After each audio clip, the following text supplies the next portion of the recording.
주고 목에 매할 말씀, 이런 주제로 지난주에 이어서 한 번 더 같은 말씀을 전하겠습니다.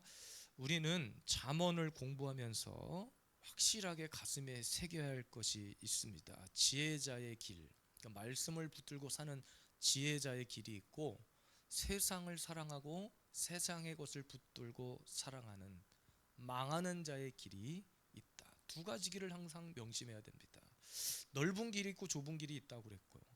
망하는 길이 있고 지혜자의 길이 있다. 그래서 이스라엘 백성들은 처음에는 말씀 가지고 출발을 했는데 가다가 그 말씀 놓쳐버리니까 다 딴 길로 흩어져 버린 거예요. 가다 보니까 말씀 없이도 살 수 있을 것 같은 거야. 말씀을 붙들고 살았을 때는, 그러니까는 아까도 우리 추성윤 성님과 그런 얘기를 잠깐 나눴지만, 우리가 어떤 진통제를 계속 먹으면 내성이 생겨서 이게 지금 진통제가 듣고 있는지 안 듣고 있는지 무감각해져 버릴 때가 있잖아요.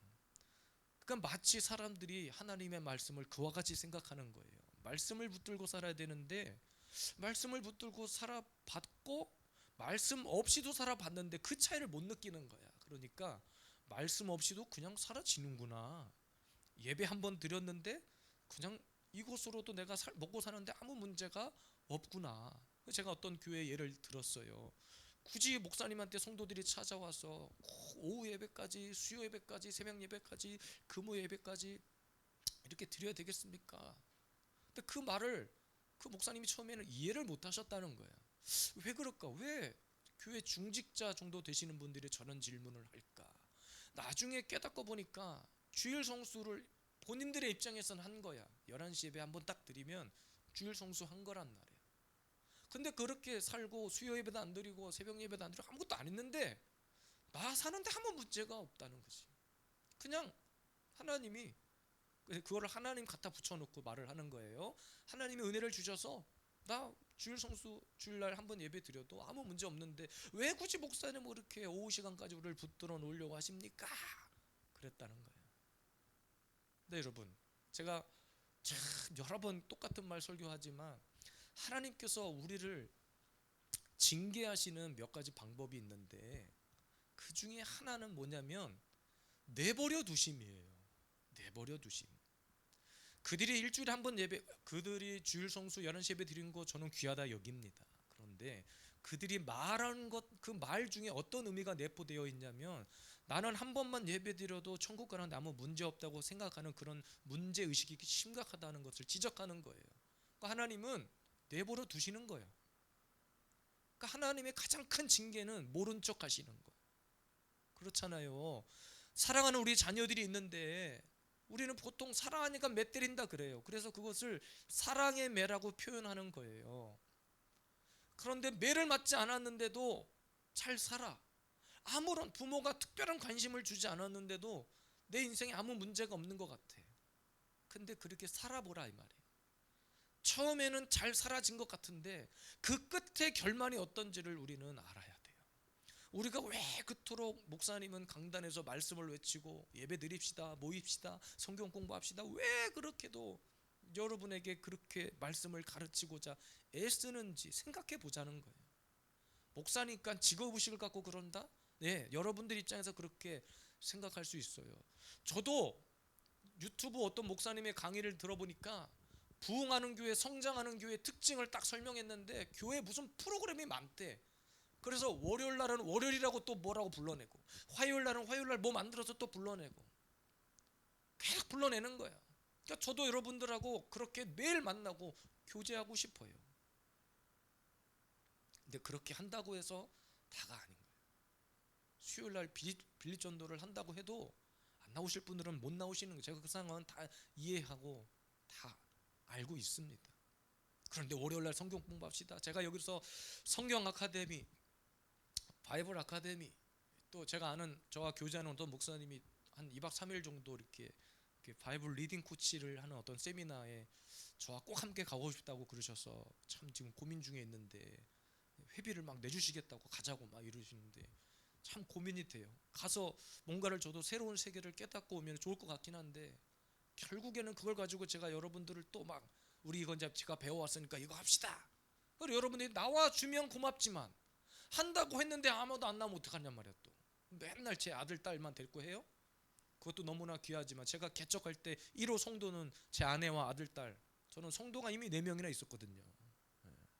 근데 그렇게 또 시작해요. 또 개척하는 마음으로 할까요? 그러니까 저는 여러분들을 괴롭히고 싶은 마음이 1도 없어요. 저도 내버려 두면 편해. 주일날도 11시 예배 한 번만 드리면 편해. 예배 한 번 드리고 밥 먹고 교제하다가 그냥 알아서 피곤하시면 가시겠지 하고 내버려 두면 편해요. 입교 교육 안 해도 돼. 사실은 다 알아. 교육하다 보면 다 아는 내용들이에요. 근데 뭐하러 교육을 해? 근데 그 시간을 통해서 뭐 하는 거예요? 한번 점검하는 거잖아요. 점검. 그러니까 여러분, 그렇게도 성경은 말씀을 이야기하면서 오늘 말씀의 제목처럼 마음에 새기고 목에 매라. 이것이 너무 중요하다. 한번 새겨진 말씀은 평생 간다니까요. 평생. 돌 같은 내 마음에 말씀 한 줄 새겨지면 그걸로 평생 사는 거예요. 그걸로. 저도 여러 번 말씀드렸잖아요. 고등학교 때 한번 암송한 그 말씀이 여지까지 그냥 안 떠나고 제 머릿속에 맴돈다고 제가 말씀드렸잖아요. 잠언 16장 9절 말씀. 오늘도 그래서 저와 여러분들 마음속에 이런 하나님의 말씀이 새겨지기를 원해요. 왜 그토록 하나님은 말씀을 새기고 목에 걸고 살라고 하셨냐? 첫 번째는 다닐 때 인도한다 그랬어요. 22절에 너가 어디를 가든지 다닐 때 인도한다. 보통 우리는 이 세상을 어둠이라 얘기해. 오늘도 우리가 함께 찬양했죠. 빛으로 비추시네. 제가 아까 틀려가지고 막 반주자들이 저랑 눈이 마주치면 막 운이라고 반주를 그냥 막 제가 조금 박자를 놓쳐서 버벅거렸더니 나 틀렸다고 지적하고 싶어갖고 그냥 원숭이도 한 번씩 떨어질 때가 있어. 빛으로 비추시네. 빛의 사자들이여. 근데 이런 찬양의 가사가 있는 이유가 뭐예요? 세상이 어둡다는 거야. 어두워. 그런데 다닐 때 우리를 인도한다는 것은 우리가 가는 그 어둠의 길 가운데 뭐를 비추시겠다는 거예요? 빛을 비추시겠다는 거예요. 어둠에 빠지지 않게 하겠다는 거예요. 그 말씀은 그런 역할을 하는 거예요. 우리가 어디를 가든지 어둠에 빠지지 않도록, 어둠의 구렁텅이에 빠지지 않도록 우리를 인도해요. 그것이 하나님의 말씀입니다. 오래전에 읽었던 책인데 제가 정확히 하도 오래돼서 기억 안 나는데 책 제목이 그런 게 있어요. 말씀대로 살아본 1년 이런 책이 있어요. 지금 책꽂이에 꼽혀는 있는 건 봤는데 저도 한 몇 년 전에 읽은 것 같아서. 그 말씀 책 제목이 뭐라고요? 말씀대로 살아본 1년. 근데 그 책의 저자는 그걸 얘기하는 거예요. 10년, 20년이 문제가 아니라 1년만 딱 이렇게 살아봐라 이 말이야. 1년 동안. 그러니까 제가 성경을 1년에 1독 합시다. 2독 하자고 말도 안 했어요. 성경 1독 하자고 그랬지 2독, 3독 해야 된다고 말 안 했어요. 예수님도 제자들에게 야 산으로 올라가자 해놓고서 기도하는데 1시간만 기도하자 그랬죠. 와가지고 다 졸고 있는 제자들에게 1시간도 못 깨어 있느냐 그런 거예요. 영어 성경으로 봐도 원어로 봐도 1시간도 깨어 있을 수 없느냐 이건 말 그대로 진짜 1시간이에요. 1시간. 야 이것도 못하냐? 이 말이에요. 그러니까 우리가 주일날 예배 드리는 것도 야 하루 월, 화, 수, 목, 금, 토 세상에서 돈 벌고 뭐하고 마음대로 살았는데 그거 하루 나하고 하루 교제 못하겠니? 주님이 그렇게 얘기하시는 거예요. 말씀은 우리를 어둠에 빠지지 않게 합니다. 어둠의 구렁텅이에서 우리를 건져 내주십니다. 두 번째, 왜 그토록 말씀을 목에 메고 새기고 살려고 했는가? 잘 때도 보호하신다 그랬죠. 지난주에 말씀드렸습니다. 잘 때 너를 보호한다. 그래서 성경의 역사를 보면 예수님도 피곤하시니까 주무셨다 그랬어요. 근데 예수님이시니까 주무신 거지. 예수님은 절대로 졸면 안 돼. 하나님은 졸면 안 돼. 이 말이 아니잖아요. 그럼 무슨 말입니까? 잘 때도 우리를 보호하신다. 하나님은 여러분 아시는 그것처럼 졸지도 않고 주무시지도 아니하시는 분이에요. 오히려 사랑하시는 자에게 하나님께서는 잠을 주신다고 그랬죠. 시편 127편 2절에 여호와께서 그의 사랑하시는 자에게는 잠을 주시는도다. 잠을 준다는 얘기는 내가 너를 보호해 줄게. 너는 쉬어. 이 말이에요. 쉽게 말하면. 그러니까 하나님의 말씀을 새기고 사는 사람들은 어디를 가든지 평안해. 내 안에 말씀이 있으니까. 많은 사람들이, 제가 몇 주 전에 요양원에서 어르신들에게 그런 설교를 한 적이 있어요. 사진을 하나 딱 보여드리면서, 지금 저 배경 화면에도 약간 그런 느낌인데, 우리나라의 한강 다리 하나를 딱 보여드렸어요. 제가 한강 다리. 근데 야경을 볼 때 참 멋있고 한강이 아름다운 곳인데, 이 땅에 많은 사람들이, 극단적인 생각을 하는 사람들은 다 어디로 가느냐면, 특별한 일 없으면 한강으로 가요. 요즘은 한강 가기 귀찮으니까 자기 살고 있는 건물 옥상으로 올라가는 분들이 또 많아요. 며칠 전에도 뉴스 보니까 부천 어딘가에서 뛰어내렸는데 길 가는 멀쩡한 사람을 덮쳐가지고, 떨어진 사람은 살고 그 떨어진 사람, 맞은 사람은 죽고. 참 그게 뭐야, 죽으려면 혼자 조용히 가든가 왜 길 가는 사람한테 위로 떨어져가지고. 어쨌든 말이죠, 하나님께서 오늘도 저와 여러분들 그 가슴에 새겨진 말씀 한 구절 때문에 잘못된 생각에서도 돌이키게 하시고, 어두운 생각을 했다가도 밝은 생각으로, 우울한 감정이 있다가도 딱 새겨진 그 말씀 한 줄 때문에 우리의 마음이 기쁨이 넘쳐나고. 그래서 세상 사람들은 진짜 한번 미친 듯이 놀고 싶고 막 춤추고 싶고 하면 맨정신으로 못해, 그들은. 근데 우리는 맨정신으로 가능해요. 그게 여름 수련회 한 번만 따라와 보세요. 우리 아들이 찬양하는 거, 기도하는 거 한 번만 보세요. 우린 맨정신으로 미친 척하고 그런 찬양이 가능해. 아이들이 그런, 요즘 청소년들 젊은이들이 이런 경배와 찬양 집회를 좋아하는 이유가, 맨정신으로는 미친 척을 못 하겠는데, 춤을 못 추겠는데, 거기만 가면 막 성령의 임재가 임하니까. 오히려 춤을 안 추면 나만 이상한 사람이 되니까 찬양을 하고 기쁨으로 춤을 추는 거예요. 하나님은 말씀이 새겨지기만 하면 하나님은 반드시 그 인생을 책임지고 보호해 주십니다. 우리가 잘 때도, 여기서 잠잔다는 것은 그냥 막 대책 없이 잔다는 얘기가 아니에요. 어떤 상황에서도 하나님은 졸지도 않고 주무시지도 않고 우리를 붙들어 주신다. 오늘 함께 살필 세 번째는 깰 때에 더불어 말한다 그랬습니다. 22절 끝에 보니까 너가 깰 때에 너와 더불어 말한다.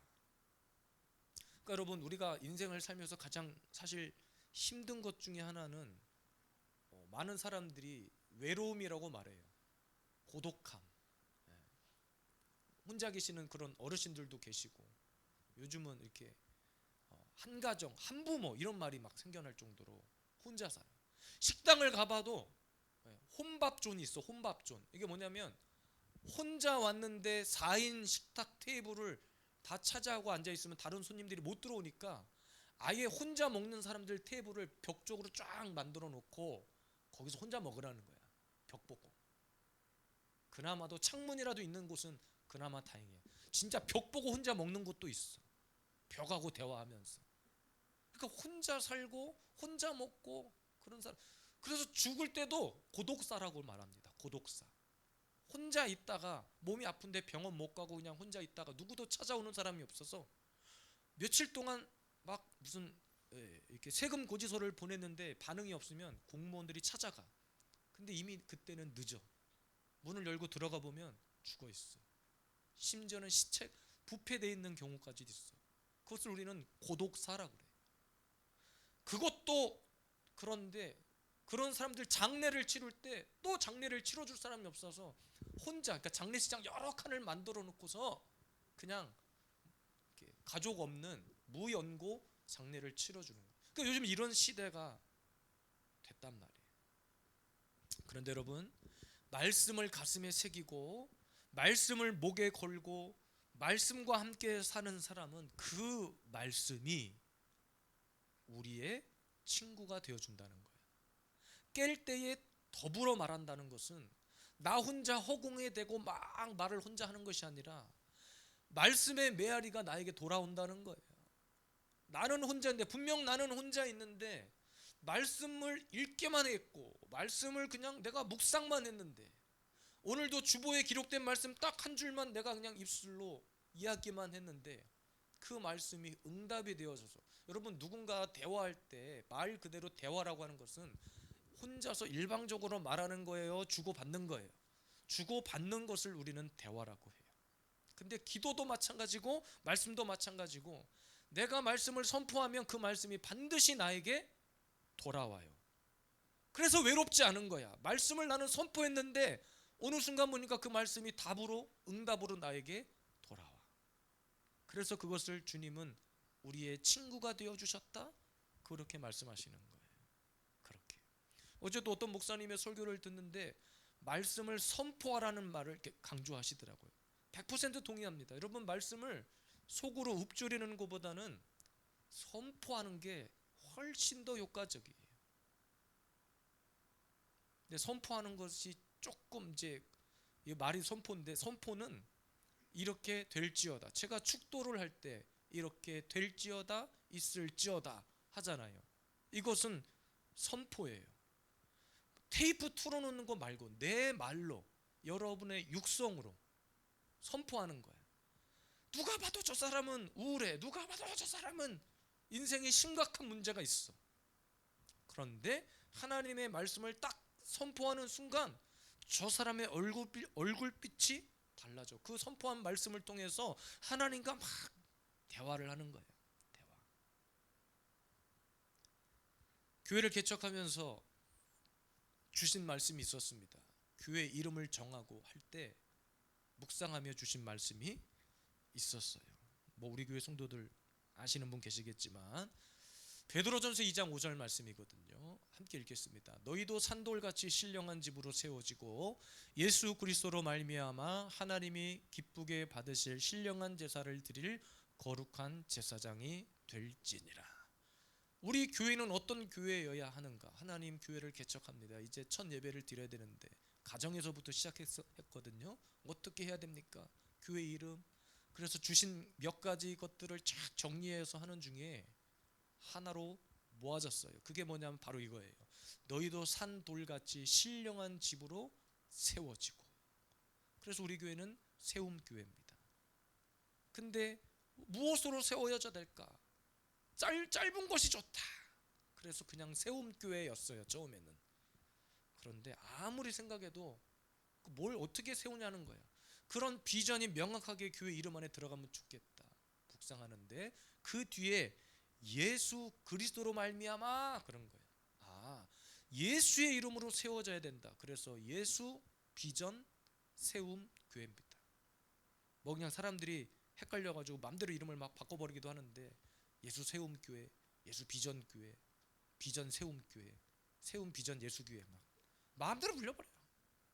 뭐 상관없어요. 어쨌든 우리는 예수 이름으로 가정을 세우고 자녀를 세우는 비전을 주셨으니까.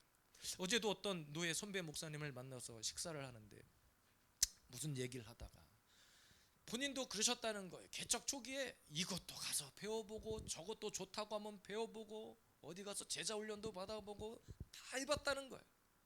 그런데 어느 순간 본인 옷에 맞지 않는다는 생각을 하셨대. 아, 뭘 배워왔다고 다가 아니라 나에게 가장 맞는 옷을 입어야 되겠구나. 그래서 목회를 하고 하는데 이제 몇 년 뒤면 은퇴하실 목사님이신데 그 얘기를 하시는 거예요. 그리고 저한테 유 목사님이 가장 잘할 수 있는 것을 하세요. 이것저것 어디 가서 배워온다고 그게 다가 아닙니다. 평생 한 30년 넘게 목회하신 목사님이에요. 목사님이 가장 잘하는 거, 하나님이 주신 거, 그거 가지고 목회하세요. 그러는 거예요. 참 그거 하나님의 음성으로 들리더라고요. 아, 내가 가정을 세운다고 하고 자녀를 세운다고 하는 거 틀리지 않다.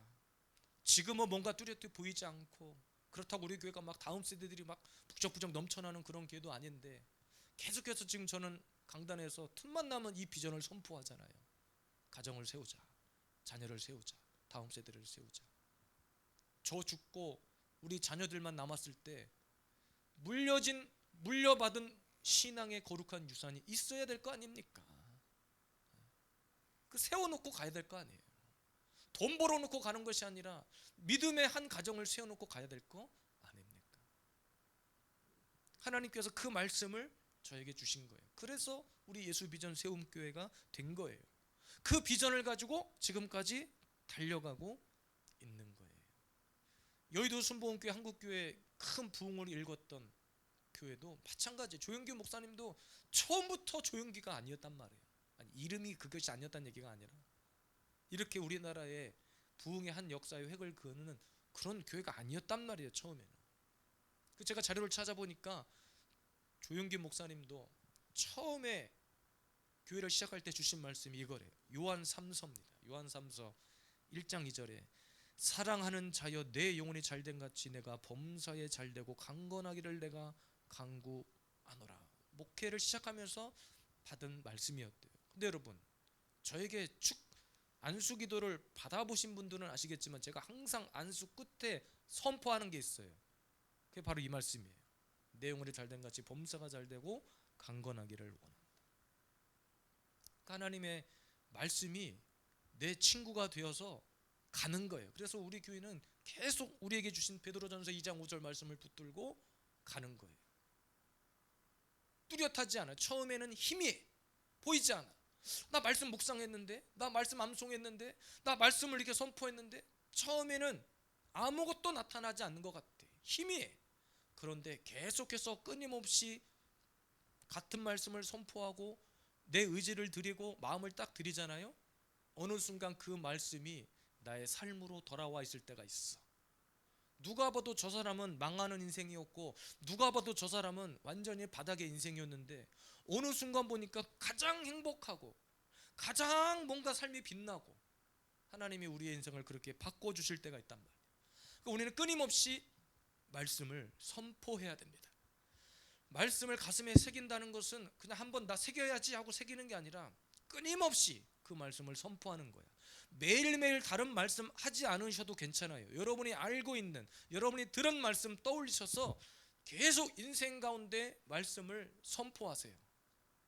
우리 추상현 성도님에게도 저는 선포합니다. 그 몸속의 모든 암덩어리들이 녹아질지어다. 선포입니다. 선포하고 믿음으로 받는 거예요. 우린 보통 어떻게 받습니까? 아멘 하죠? 아멘. 아멘이란 말의 뜻을 아시죠? 나도 그 말에 동의합니다. 그 말씀대로 될 줄로 믿습니다. 그 할렐루야, 아멘, 아멘, 할렐루야 하는 것은 믿음의 사람들의 언어예요. 할렐루야, 주님을 찬양하는 거예요. 주님을 경배하는 거예요. 어떤 분들은 할렐루야 좀 남발하지 말라고 그러는데 그건 무슨 말도 안 되는 소리입니까? 저와 여러분들이 해야 될 하늘의 언어 중에 할렐루야, 아멘만큼 쉽고 편하고 좋은 말이 또 어디 있어요? 할렐루야. 왜 안 하세요, 아멘을? 할렐루야, 아멘, 아멘 선포한 대로 된다니까요. 평강이 있을지어다. 내 영혼이 잘된 같이 범사가 잘되고 강건하기를 원하노라. 아멘. 아멘 한 대로 이번 한 주간 평안함을 누리시기를 바랍니다. 오늘도 주님의 말씀으로 우리를 평안케 합니다. 주님의 말씀이 오늘도 우리를 살게 하는 거예요. 여러분 포기하지 말고 앉은 자리에서나 가정에서나 여러분의 삶의 터전에서 말씀을 뭐 하라고요? 선포해라. 말씀을 선포해라. 제가 조만간에 어제 제가 좋은 거 영상 보면서 하나 좋은 거 배웠어요. 우리 교회 올라오는 계단에다가 말씀을 다 갖다 붙여놓을 거예요. 제가 시트지로. 네, 어떤 교회 설교 제가 아내가 어떤 들어보라고 추천해준 영상이 있었는데 그 교회 목사님 교회 청년들이 이렇게 화장실을 왔다 갔다 해야 되는데 이렇게 무의미하게 계단을 왔다 갔다 하는 막 힘들어서 그랬대요. 하고 말씀을 딱 계단마다 붙여놓고 옆에다가 하도 청년들이 여자들이 궁시렁궁시렁 거리니까 옆에다가 한 계단 오를 때마다 몇 칼로리 이걸 써놨다는 거예요. 한 계단 오를 때마다 우리의 살이 이렇게 칼로리가 소모된다, 살 빠진다. 근데 그거를 과학적인 근거를 가지고 써놓은 게 아니라 그냥 갖다 막 써놨대 목사님이. 한 계단 오를 때 그래서 10칼로리가 빠져나갈 수도 있고. 그러니까 저도 하여튼 최대한 빠른 시간에 저 계단에다가 말씀을 다 갖다 붙여놓으려고 그래요. 계단 한 계단 올라오시면서 우리 연세가 있으신 권사님들, 집사님들 한 계단 걸음걸이가 천천히 올라오시잖아요. 그러면 올라오시면서 한 줄씩 그냥 외워버리면 올라오시면 돼. 암송하면서 내 영혼이 달다 같이 봉사하자. 내 영혼이 달다 이렇게 한 계단 올라오면서 엘리베이터가 없는 게 때로는 은혜일 수가 있어. 한 계단 밟으면서 계속 말씀을 선포하면서 올라오시라고. 이번 한 주간도 그렇게 말씀을 가슴에 새기고 목에 메고 아무리 힘들어도 다른 거 다 내려놔도 말씀 포기하지 말고 우리 끝까지 하나님 앞에 말씀의 선한 일꾼들로 세워지기를 주님의 이름으로 축복합니다.